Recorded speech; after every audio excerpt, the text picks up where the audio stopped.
Assalamualaikum warahmatullahi wabarakatuh. Alhamdulillahirrabbilalamin. Wassalatu wassalamu ala asrafil anbiya'i wal mursalin Sayyidina Muhammadin wa ala alihi ashabihi ajma'in amma ba'du.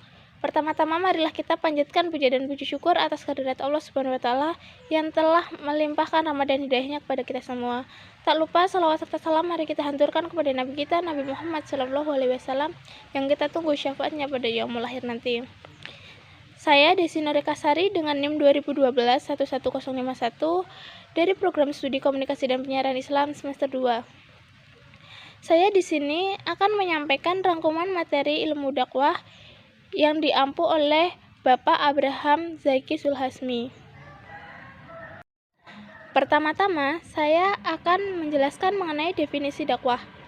Dakwah merupakan kegiatan menyeru kepada kebaikan yang dilakukan oleh seseorang.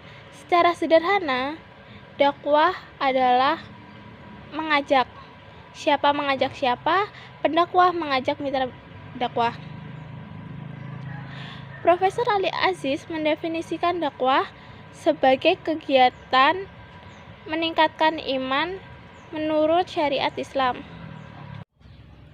Yang selanjutnya mengenai kajian keilmuan dakwah.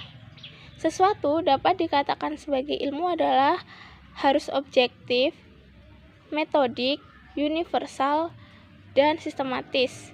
Objek dibagi menjadi dua, yaitu objek material dan objek formal. Objek material dakwah adalah si pendakwah. Objek formal dakwah adalah kegiatan mengajak manusia dengan cara menyampaikan ajaran Islam. Dakwah itu sendiri masuk ke rumpun applied science, yaitu ilmu yang dapat diaplikasikan. Ilmu dakwah tidak dapat berdiri sendiri, tetapi berkaitan dengan ilmu bantu lainnya, seperti komunikasi, retorika, psikologi, dan ilmu bantu lainnya. Yang selanjutnya adalah sejarah perkembangan dakwah. Dalam buku Profesor Ali Aziz, balaghah adalah cikal bakal ilmu dakwah. Ilmu balaghah mencakup 3 hal, yaitu ma'ani, bayan, dan badi.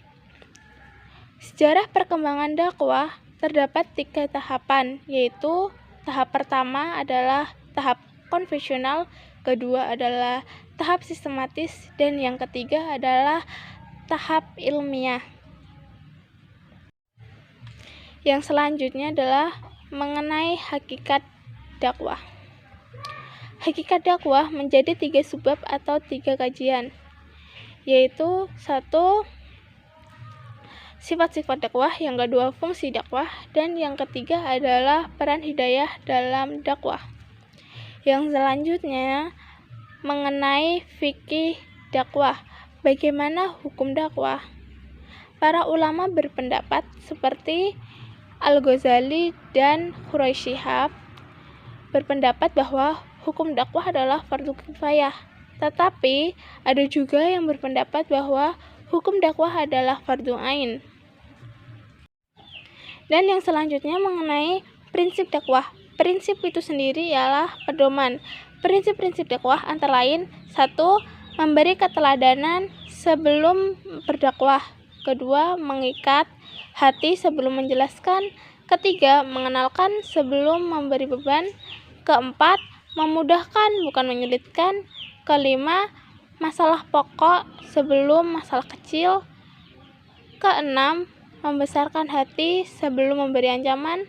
7. Memberi pemahaman bukan mendikte. 8. Mendidik bukan melajangi. Dan yang ke-9, muridnya guru bukan muridnya buku. Yang selanjutnya mengenai pesan-pesan dakwah. Pesan-pesan dakwah haruslah mengenai kebaikan, bukan mengenai provokatif. Lalu yang selanjutnya adalah metode dakwah. Metode dakwah merujuk pada Quran surat An-Nahl ayat 125, menemukan 3 kunci, yaitu pertama hikmah, kedua maulidah hasanah, dan yang ketiga ialah mujadalah. Lalu yang terakhir adalah mengenai efek dakwah. Efek dakwah mempunyai 3 tahapan. Yang pertama, kognitif, efektif, dan behavioral. Dakwah akan lebih berpengaruh apabila tidak hanya sebuah lisan, tetapi dengan perilaku. Cukup sekian yang dapat saya sampaikan. Apabila banyak kekurangan dan kekeliruan dalam penyampaian materi, saya mohon maaf sebesar-besarnya. Akhir kata, wassalamualaikum warahmatullahi wabarakatuh.